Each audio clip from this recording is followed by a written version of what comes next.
Hi,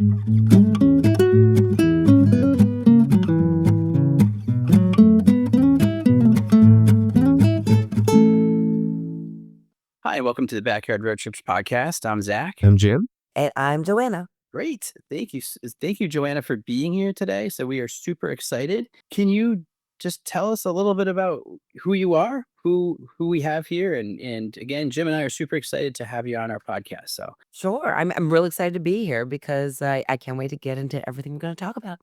I am a writer and actress. And since most of my writing is about travel, because usually when we say actress and writer, people think it's like screenplays. No. Mhm. So I do travel articles. So I guess you could call me a traveler, although aren't all of us in some ways. Anyway. And yeah, I was raised initially in Greece, then the US, then kind of back and forth, and I'm, floating between the two besides traveling to other places. And I'm hitting 50 countries in 2 weeks. I'm very happy Oh about my that. gosh. Wow. How? Yeah. How? It's a great question. Through I mean, some of it just because I was lucky to be raised with parents who well, also when we're in Europe, it's very easy to just, like, Sure. go to places. Hmm. But then after I did my study abroad in college, I just got really into traveling, so, like, any and I learned how to use airline miles, which is biggest life hack if you wanna travel, guys. Right. Yeah, so and now with collaborations and even a lot of acting work, I end up filming in other countries and Mhm. places. So yeah, I'm hitting Bosnia as number 50. Wow. Really? Wow. Yeah. Very cool. You going to Sarajevo or are you I'm going st- to Mostar and then hiking for 5 days through the mountains with a group I'm collaborating with. So wow, can't wait. okay. Very cool. Yeah. Wow, it's just so much to get into. And this is again, I don't think I've ever met anyone that's been to Bosnia, so you'll be the first. I'll be the first. I'll tell you guys all about Exactly. it. So, I mean, again, your resume and what you've done is absolutely amazing. And so, can we talk? I think we're going to spend probably most of the time talking about traveling and Hmm. uh, your travel writing as well as where you've been. A little bit about your own favorite backyard road trips, even though your backyard seems to be quite large with in two different continents. Yeah, Backyard. you're right, exactly. But what about your work as an actress? Do you think we could dive into that? Of Like, course. Yes, yes. So I started acting right out of college. I'd always like been into acting. I did piano and ballet and theater. I was a big theater kid. I know. Uh, we were probably just as annoying as the reputation says. But anyway, I studied econ and poli sci in college and did my study abroad with that. But I don't know. I kind of realized towards graduation that I just wanted to get back into creative things. I was feeling very unfulfilled in some things, and I had on my study abroad in Cape Town, actually, I had a life-altering experience because a combi taxi hit me, and I got hospitalized for 10 days, and it was oh quite bad. no, Good Wow. now. But, it's one of those moments where you're like, "Oh, that could have been it today," and, like, "What am I doing exactly?" So, um, yeah, so then, after college, I moved to LA, started studying acting for real, and then, doing student films to short films to indie films no one watches to music videos and commercials, the way things go. And it's sounding very linear, but it was, 2 years of like, "Oh my god, I can't get cast in anything. I hate my life." And then, "Oh, things are happening," then nothing's happening. And in that period of acting up and down, I started writing more freelance to make money. And weirdly, my travel writing took off at kind of the same time as my acting. So I booked like my first big, I'd say, I booked my first big role in a European movie in like 2020. Weird time to book a role in a movie. sure, right. Weird. But yeah, and then I ended up on a Greece's first show that went to Netflix. Then ended up booking a UK show that filmed in Cyprus. So that got me to Cyprus for a month. And they gave me a rental car. So any day I had off, I just, went and explored and did my other thing. Um, and yeah, it just kind of been snowballing pretty nicely from there. Did some video games that were really cool. Did a voiceover that I still can't talk about because I don't know when it's going to be released, but really cool. One day you'll know. Yeah, so it's been going great and it's been a little challenging because at the same time my travel stuff has been going really great and I'm like I really wish one of these was going great when the other ones was dead, but no, that's not how it's gone.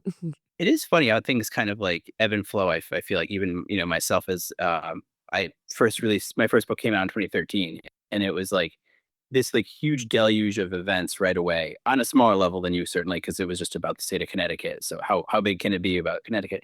But then it's like sometimes when it would rain it would pour and then it would just kind of like okay yeah I'm still out here I can still do events I can still do this and that but yeah it's kind of interesting. um Makes sense now about your California books because I'm like, okay, I'm seeing Greece, I'm seeing New York. I'm like, Right. I moved out Cali to LA after New York. okay. It And then seemed the thing to do then for acting, mhm. not so much now. And did you go to college in New York as well? Yeah, I went to Barnard, Okay. so like, the women's college up at Columbia, Mhm. yeah. Right. So yeah, that was when I did econ and political science, and then after Mhm. graduation, I moved out to LA. Right. Okay. So this is making more sense now. You're So right. West Hollywood is the neighborhood I've lived the longest in my life. I was there for 14 years. okay. How? All right. Yeah, that's a Yeah. long time for Mhm. one. Did you So live there Yeah. with like 500 other people in one little flat or I moved around a bit, but my uh, last place I was living alone, so yeah, wow. yeah, very cool. victory. And now your primary residence today is in Greece. That's a great question. That's what we're going with for now. Okay. Uh, Yep. Yes. according to Uh, these tax implications, Zach. Yeah. uh, no joke. I literally have an appointment on Tuesday with a tax accountant and be like, R- "Hey, what am I doing and how yeah. can you help?" Greece is the place to be, right? Yeah. Yeah. Yeah. Yep. Well, good luck. I think Thank you. it's a struggle enough when I say, "Am I from Connecticut or am I from Massachusetts?" And that's at least only like an hour or 2 hours away from each other. So it's you got And a you little don't have bit to of deal with a different federal tax system. And I did it, pick 2 countries that might have 2 of the most messed up tax systems of all the developed world. So mhm. that's super fun. But yeah. Do So you there have you go. dual So two, citizenship anywhere? Yeah, I do. I have Greek and Oh, US. that's cool. All right. Yeah. Yeah, so it makes Yeah. it real complicated. Real easy. Good for you. It it it it weirdly does actually, because if I didn't have Greek citizenship, I could, stay here under like a digital nomad visa or something. But because I am a citizen, if I'm here more than 6 months, I automatically just become a resident. So, Oh, that's cool. All right. yeah. Nice. Yeah. so you were saying all these kind of hitting at the same time. So Mhm. how are you finding time to do all of? I mean, these are huge commitments. I mean, between it being Mhm. uh, I was going to say, I guess is Netflix still called a TV show? Bless you. I don't know what you know what I mean. Like a so but Yeah. between that, between your writing, between your traveling, I wish I had like a really great healthy answer for you, because the honest answer is sometimes it's by treating my sleep and body more terribly than I should. right? And get over Um, yeah, and getting bronchitis because I'm overworked. Hi guys, you can hear the sexy voice here. Yeah, that's great. So, no, but honestly, it can be really challenging to juggle. Like, there's no way to sugarcoat that. There are times where I have to, say no to opportunities or give up things, and that's been a changing struggle actually, because it used to be that like things were mostly, not mostly dead, but I was kind of begging for work and really trying for work. And now I've gotten to a good point in both my careers, which is great, but it also means offers are coming in. So for the first time, I've had to pivot to being like, I really don't have the bandwidth to take on things that aren't like really aligned with what I'm doing, right. because it's just now I'm suddenly on the receiving end of offers instead of like, pitching out to everyone. Or, But honestly, a lot of it is like my travel. I really try to group in the dead zones for acting, which is like December, January tends to be pretty dead. May, June can be very slow going. A lot of my travel is booked last minute. Like, I've had a week in Guatemala in January, did a week in Ireland where I honestly didn't miss a beat because I flew overnight, I got there, and then immediately kind of just, it was the weekend, hung out with a friend, then spent 5 days working during the day while he was working on my writing stuff and then hanging out. So it was like I didn't leave. mhm. Um, Self-taping has helped a lot as well because it just doesn't matter where I am and I can tape for auditions. But yeah, like both Guatemala and Ireland were booked a week before I got there. So I have to know I have that time available for sure. That's amazing. I mean, just to be able to kind of like pivot your life to be like, all right, I'm going to Guatemala now. I mean, Well, it's honestly though, like it's part of why I really made it a point in my life to build this kind of online remote career in terms of my writing, not acting, obviously. right. Um, and acting going fully remote, except for when you have to be on set, really does help actually right now. Mhm. But yeah, because I wanted that flexibility to be like, okay, I want to be able to travel next week. And a lot of those trips, I'm not really taking off work. I may be like cutting back on a workload, Mhm. but the fact that I can do that is just, years and years of building up a remote career, which is not easy Right. for sure. And now when you travel, you're primarily traveling solo? It's primarily traveling solo because obviously when I'm traveling for collaborations, they're not going to be like, we'll pay for your friend to come too. They're Sure, like, right. just show up. Um, but a lot of times, even when I'm traveling on my own, not sent by someone, but I know that I'm going to be using my travels for work, let's say for Mm, content, for articles, for all that. yeah. Um, it's easier to travel solo just because, especially as I'm in my 30s, people have like kids and office jobs, and it's really hard to align everyone on like a group trip or something. Mhm. And I wouldn't go to half the places if I didn't solo travel. But B, like if I'm there partly for work, my friends who want to travel for vacations. So our aims are going to conflict Mhm. quite a bit. And, I want to be able to I find that I don't get as much work done and I don't work as well when I'm on a trip for work, and my friends don't have as relaxing vacation as they planned. Because, oh my god, if you see my itineraries for some of the places where I'm like, "Alright, I'm gonna do, like, 3 days in Tallinn and 3 in Helsinki," and it's me, like, walking 25,000 steps a day because I'm busy in my itineraries, Mhm. and no sane person wants to do that on their vacation, right? So, Mhm. yes, mostly it is solo. I mean, that was I remember those days, being at maybe not, in Helsinki, but maybe in, like, New Hampshire, and it would just be like, you're just jam packing the day, and then traveling with other people, whether it's family, whether it's friends, and it's like, what are you doing? There's no, like, this isn't fun. This is just, this is trying to, like, but it's trying to make the most of your time in these, in these situations. So, And yeah, to be no. clear, like, I do love I mean, last year I went to, 2 Greek islands with 2, friends of mine here, and it was actually such a relief because I didn't plan anything, I didn't book a hotel, I'm like, "Just tell me the amount I owe for ferry tickets and hotels," and we just kind of chilled on beaches and went to restaurants, and that was a very nice change of pace. But those are the trips I can only afford to take once in a while because I wanna justify to myself, like, time I take off versus travel I do for work, you know? Yeah. Yeah. Do you find that in this, like, season of your life, you get those Mhm. opportunities to, I feel like it's either feast or famine, and so you have to take the things as Yes. they come, So um, much. and, like, especially to travel, it's like, there's not rest and recreation, it's one or the other, and so are you finding time that you can actually just like you just mentioned, but, like, go and rest and have some time for yourself and you're Well, not going if nuts? I do have a longer trip, like anything I do, I'd say over 6 days, one of those days has to be just like kind of vegging, whether it's like me just hanging out at a coffee shop or a pub for like 5 hours or just even sitting in the hotel room and watching Netflix for a few hours. Like you need some rest because you don't want to get to the point like I did a 6-week trip. That was like my first big solo trip and probably I think my biggest continuous solo trip today. 2 weeks Japan, 4 weeks. I did a collaboration with Eurail, like taking a train ticket from Barcelona to, and I ended up in Budapest and flew out of there. Cool. And it was great, but, like, I realized I needed rest days because at some point, you're seeing these beautiful things in these European cities, and your brain is like, "Another cathedral, whatever, like, I wanna go sit down," you know? And you don't wanna get to the point where you're actively resenting what you're doing because 'cause you're exhausted and not feeling well. So, I feel like it's necessary to give yourself that rest, and quite honestly, the more the years go by, I'm like, my body just also, like, needs more downtime. I don't have that crazy, like, 22-year-old energy anymore. Do you have any secret tips of like, "Okay, I only have 1 day and I gotta recharge all my batteries, so I'm gonna do blank." Okay. I'd say you gotta hit multiple fronts. I'd say do something completely comfort to you, whether that's like, I'm gonna order in, I don't know, Thai food if they have it where you are, and just like watch my Netflix series for 2.5 hours. So like do a comfort thing, reconnect with friends from home because that's part of the exhaustion of travel sometimes. Like just call one of your friends and talk about and like BS for an hour. It doesn't matter. Just like hear a friendly, familiar person and kind of get that energy re-going. And then I'd say treat yourself in the city you're in. Like take yourself out to dinner and just be like, yeah, I'm just gonna like read a book or I don't know, chat with someone at a bar and just like be in the city, but not have to run around doing things in the city. Like take 3 hours at dinner and drinks. It doesn't matter. Just do that for yourself. Those are the three I usually do. Oh, that's great. Do you feel Yeah.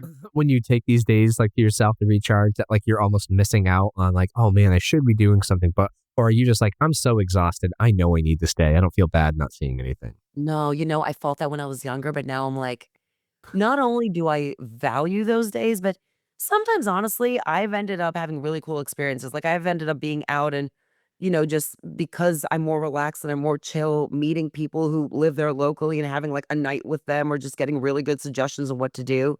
So I think that's equally important when you're somewhere because especially, we talk about like traveling locally authentically. It's like, well, locals aren't like running around 24/7.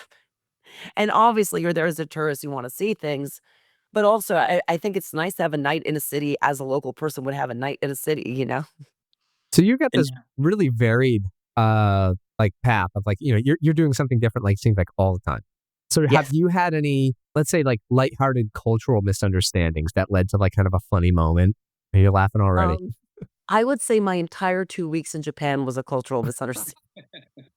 Why It was is a that? very hard culture if you have not been raised in that culture, like, I would venture to say, even if you're Japanese American, but, like, you have not been raised in Japan, you're probably gonna run afoul of, like, some norm that you're unaware of.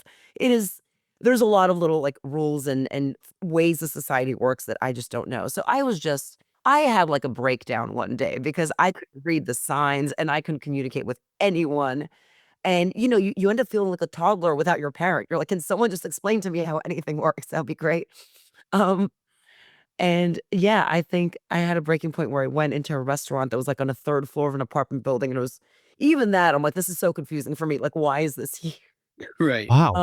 And I went in, and, the waiters kept coming out and giving food to people and talking to people, and I'm like, "Why is no one taking my order?" And I was starting to get really, like, what am I doing wrong? Why is no one taking my order? And 45 minutes in, I realized there is a vending machine outside the entrance of the restaurant where you're supposed to input your order, and then the waiter brings it to you, but no one could communicate this to me, Oh my and I gosh. did not know that that's how it worked, and clearly I could not read any of the signage that that is what is supposed to happen.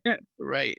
So, that was me just sitting there getting, like, really almost righteously frustrated and then being like, "Wow, I'm dumb. This is me. Okay, good to know." There are a lot of little things like that in Japan, which is one of my favorite countries, but it can be a challenge to navigate some, yeah, cultural, social they're just different. I mean, people there are very forgiving, especially if they're probably less forgiving if you look Japanese. I don't look Japanese, so they're very forgiving. Like, all right, this girl doesn't know what she's doing. It's fine. It's like, I'm not gonna be offended? Any like English speaking countries you have any kind of these faux pas? Weirdly enough, I found communicating I was in London for a couple months for work, and, also one of my favorite cities. You'd think there'd be no, like, social communication barrier between the UK and the US, but, like, there is. Definitely some of the lingo went over my head, but more than that, it was just, like, some of the ways some of the unspoken rules of communication in British society, I was just like, "I don't" English society, I should say, because it's rather different in Scotland and other places. Kinda went over my head. Like, I didn't understand when someone was annoyed with something I did because it was not expressed directly to me. It was just kind of, like, said around me. There was a lot of, like, indirect stuff that I was just like, "I feel like I'm messing up." And apparently, I had quite a few dudes who I don't know what I was doing, but had the impression that, like, I was definitely into them and heavily flirting with them to the point where from a guy I met twice in a group, like, a random sex on a Sunday morning, and I'm like, "This has to be incorrect, right? Because what is giving you this impression?" Also, it's Sunday morning, this is weird, like, you're not drunk, I would assume, like, um, there's a lot of miscommunication there, yes. All right. All right. So you're an expert on this then too. Yeah. So we're talking a little bit about your love of travel on the local level, Yes. but local is a bit of a different idea for you maybe than for myself and Jim. Uh, Mhm.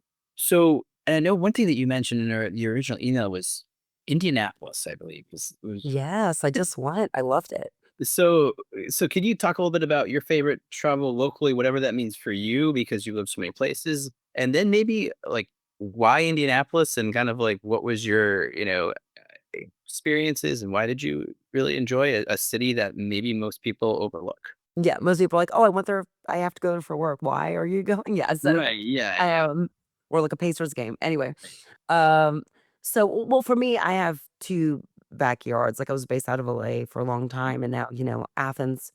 So Greece and California are both kind of my backyard. I will say my favorite travels being based out of LA was one of the most beautiful things about is just being able to road trip to so many stunning places in the Southwest and in California. I mean, just gorgeous. The variety of landscapes and the national parks are just mind blowing, honestly. So that road trips in the West are my favorite thing to do. Absolute favorite thing to do. Um, Spoiled for beauty.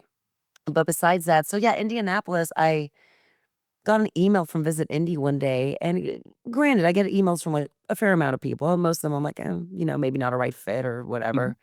Um, but I saw it and was very intrigued because I've been talking to a lot of people I know about like, I've traveled to all these places, like you said, and I've done a lot of the Southwest and the West, and I've done the East Coast, but I have not even really touched like the more central areas of the country Mhm. at all. And I'm always fascinated because I'm always trying to find the appeal and the beauty in places where it's not readily apparent to the outside world in the sense of like they're not promoted as such, they're not thought of as destinations where it's like, oh, so gorgeous, you know? Mhm. And I got an email from Visit Indy, and I had met the woman at a travel conference, and I loved the fact that they're born and raised in Indianapolis, and they were so passionate Mhm. about their city. Like they loved Indianapolis. And then it was kind of infectious to me. I'm like, all right, I've been saying I want to see more of the Midwest and other parts of the country. And these women seem to love this place so much. I kind of want to go see what's up. Right. So I decided to road trip out there from New York, which was a decision. Mhm. So 'cause I'm like, I want to see the country until I get there. 12 hours in a car is a lot. That's what I'll say. Mm. Uh, but I really, really was surprised by it. I met a lot of people there besides the people who showed me around, obviously from Visit Indy, but local people.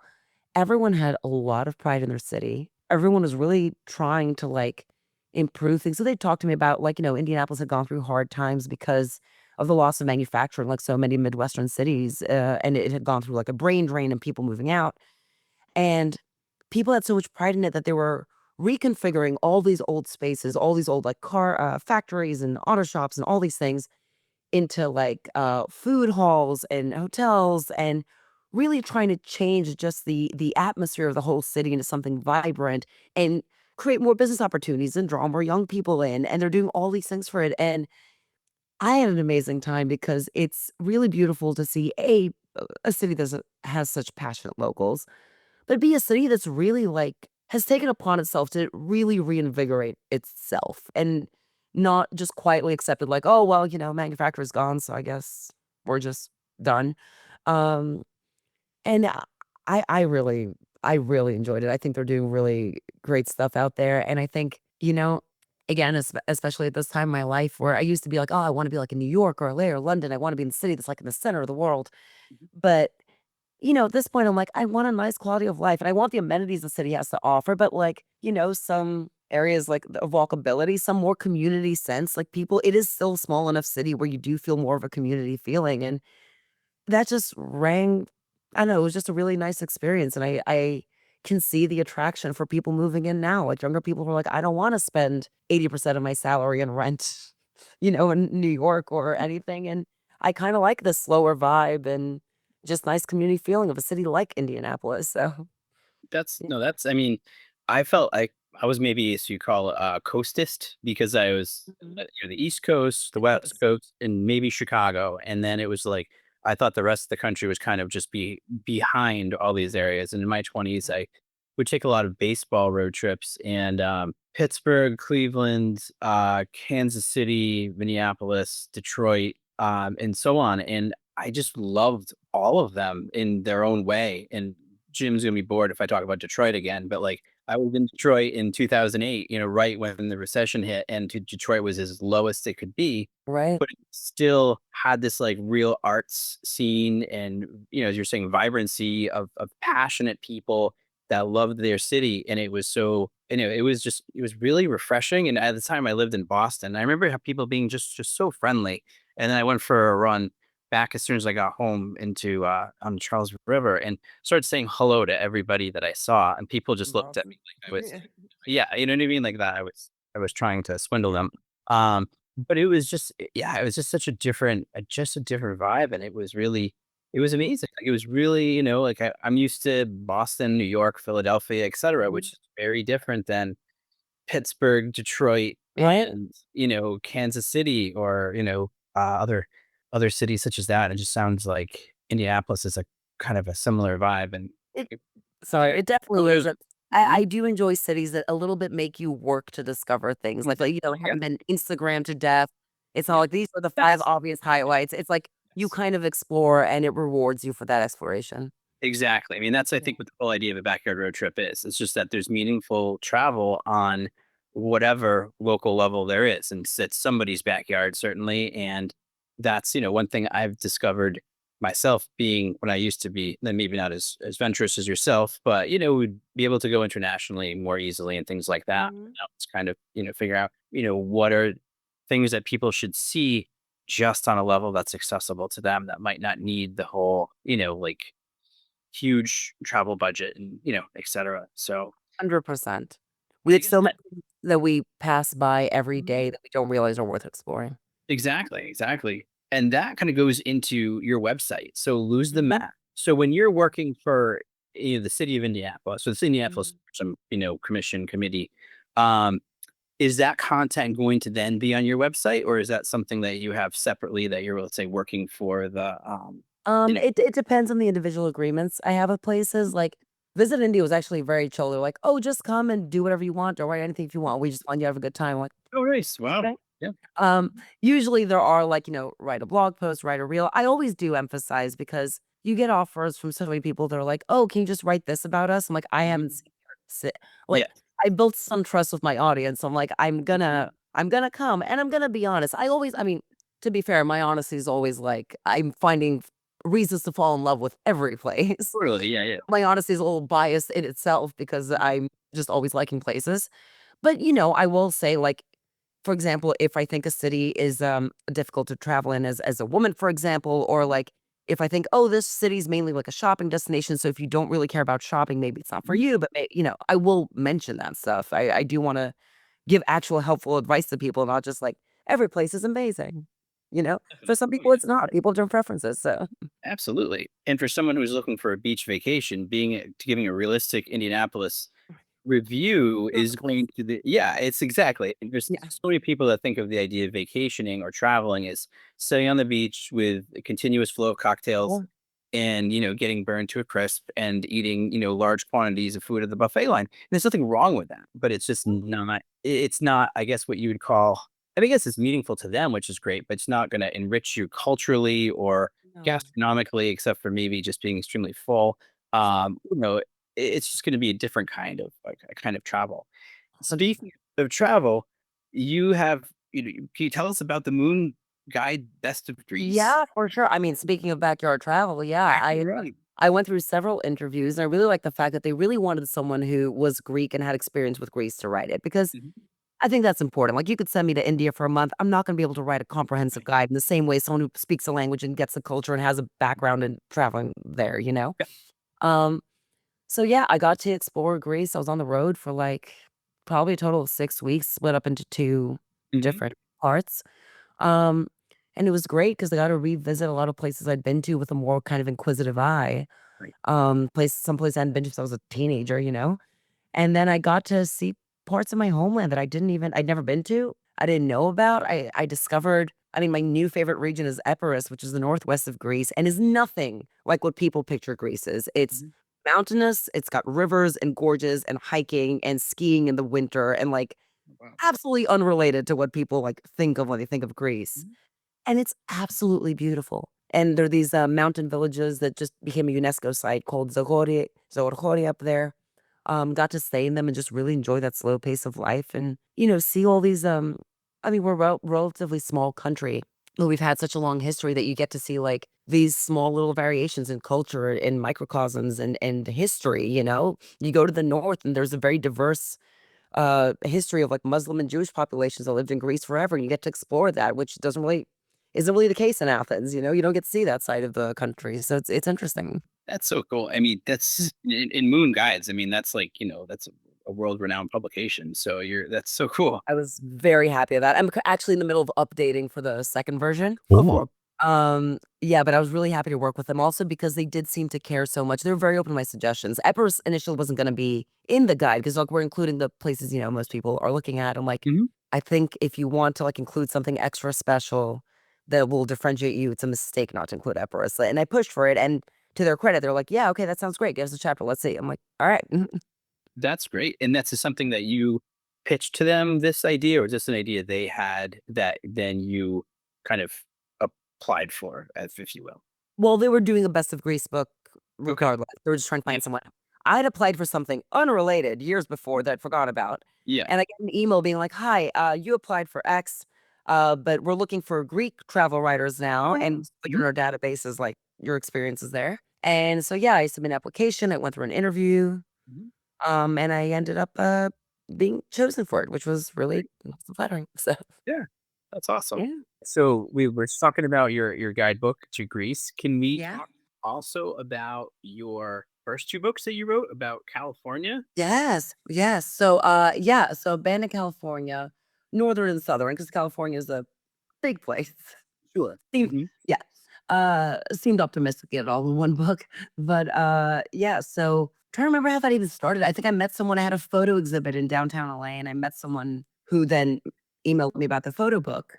And for me, I'd always been really fascinated by abandoned places, like the island my mom's from, because of urbanization and that there's a lot of kind of empty houses left there. And there were these beautiful old neoclassical houses and always loved exploring them because it was so interesting to me to see like a snapshot of someone's former life there, like what was happening here before. So I'd always loved abandoned places and this seemed like a dream come true. So I started going around California, someplace I'd already been to, someplace I'd yet to go to. And there were some off moments because a lot of abandoned places in California are not 100% abandoned. There's still like some people there, like in Bombay Beach and Salton Sea, for example. And people there for justifiable reasons. I understand. Like took care to never, take photos of someone's residence who's right there and living, just abandoned places. But they can get very testy. Like I did have a man walk outside his house with a gun and ask me what I'm doing, and I'm like, Oh, jeez. photo book.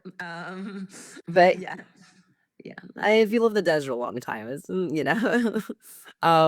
no, but it was really interesting because then I had to think, how am I gonna make it a cohesive photo book, not just like all these photos of abandoned places, and write about it as well. And the more I explored, the more I realized like all these abandoned places really told the story of the formation of modern California because all these towns, for the most part, were built and then destroyed by different waves of migration from out east, from other countries. So Transcontinental Railroad had all these railroad boom towns go up, and then Route 66 came and the railroad had been built, so all the towns went down again, got abandoned. Route 66 comes up, all these new towns pop up right on the sorry, I've been speaking Greek for so long. I'm really like failing in my English here.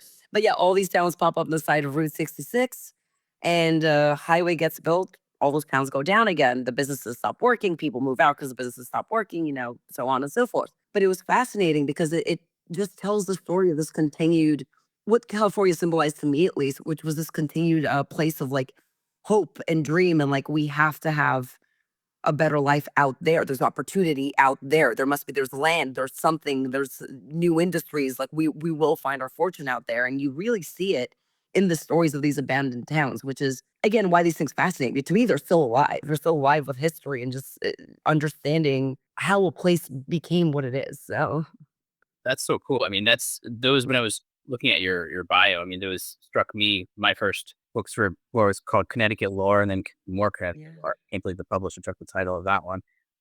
As the second one, but a lot of those exploring abandoned places and right. just with the folklore, things like that. I called it an offbeat travel guide to Connecticut, but it was like, Right. kind of, but talking about the history and talking about kind of understanding who was there and why they were there and studying it as you would almost like just like kind of piecing things together from the past. And that's I thought it's to me that's so enriching and just kind of fascinating way to travel and explore and understand and get It's a perspective. living history textbook. It is. Yeah, absolutely is. So that's I thought that was so cool. No, it's not. That's awesome. I mean, it's again incredible that you're writing about that. You have a guidebook to Greece. You are, an actress on the screen and stage. I mean, like this is so. Yeah, that was actually my last job before leaving LA was a very fitting goodbye because I was in this play called Alexander Aristotle about Alexander the Great and his upbringing, and I was Olympias, his mom, and it was at the Getty Villa, which is a beautiful place to perform at, obviously. Um, and it was really fitting. That was my last week of LA was closing that place, so that was really nice. That's cool. Yeah, Heading back, heading back home, if you will. So that's and heading back home. Mm. Yeah. mhm, that's cool. Can I throw you a blitz of 5 questions? Yes. Okay. Mm. What is your favorite place in the entire world to just go and relax? I mean, I can't say Greece, can I? It's I guess you can. We don't have official rules for this kind of thing. So, honestly my favorite place, Naumaka, Greece, my hometown. It will always be the most relaxing place in the really, world to me. It will. just Yeah. because it's got that familial sort of thing, or is it because Got that familial thing and is genuinely a very I mean, I'm outside working my garden, hearing water running, like seeing the ocean down there. It's just very fun. all So, right, but we accept that answer. yeah. What's your favorite airport that you've been to? Whew. Dubai was pretty great. Dubai. Wow. Dubai is pretty What great. made it I great? mean, I went and had a shower in a place that was better than my home bath on a layover with shampoo I can't afford to buy. What do you mean? What made it great? Um, it was great. They have a lot of amenities and it's really big and clean and modern and incredible. I do hear Singapore's is the best, but I've not been. So Okay. Speaking of planes, are you a what is that, Zach? Is that you? I don't know what's Did your going on. cat just sneeze and die? Holy cow! No, I keep go, go. Well, all right, Eric, I'm shifting this thing around. So give me 1 second. he's spinning stuff around. He's gonna give you motion There we sickness. go.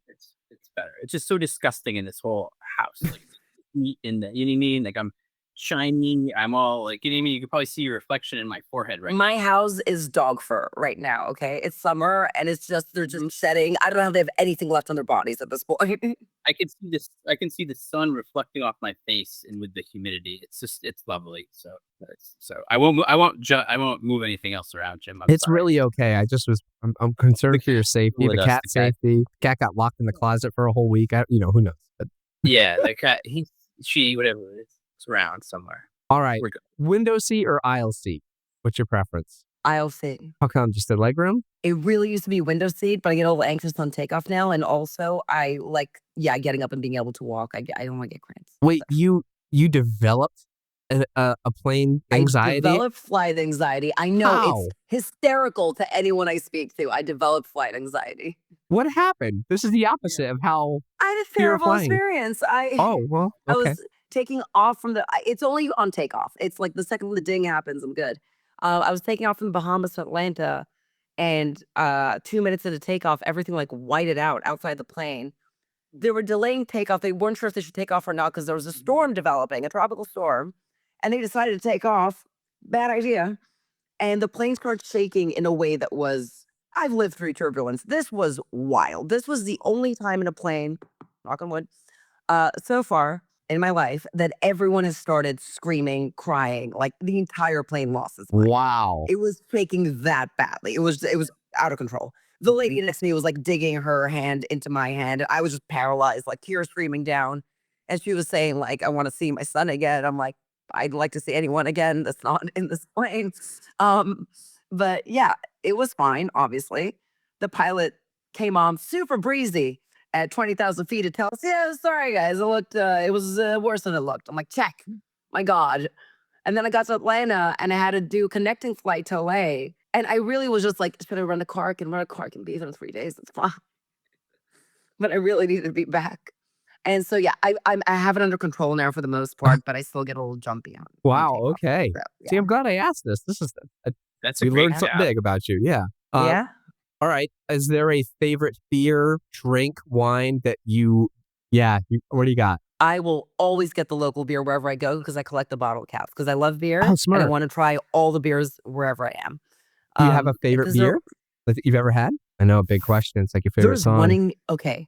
So we actually make like a whole lot of beers in Greece. I don't know why, but there's a lot. There's one called 56 Isles, which is like a microbrewery. Great beer here. Highly recommend try.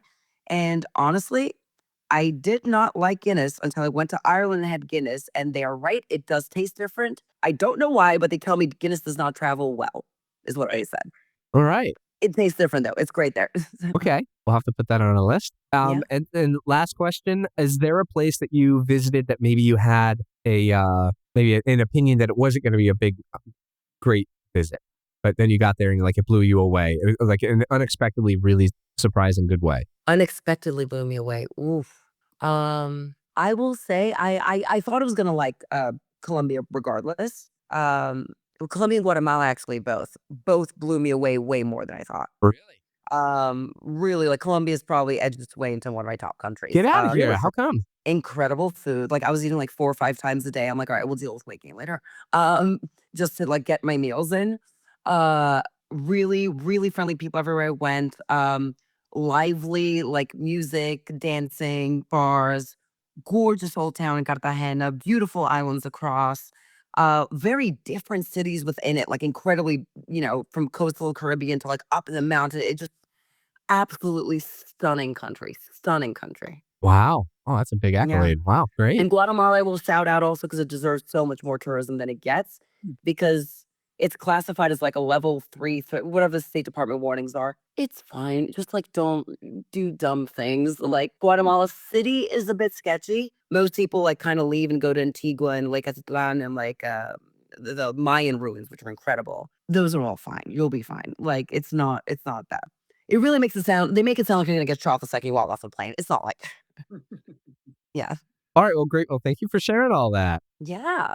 Can I add one Yeah. more like fire away question? How Yeah. many languages can you speak? I can speak 2 natively, Mhm. 2 conversationally, Spanish and Italian. So Greek and English natively, Spanish and Italian conversationally. My Spanish Mhm. has probably surpassed my Italian at this point, and I'm just started learning French. I wanna learn 10 languages in total. How? Whoa. Yeah.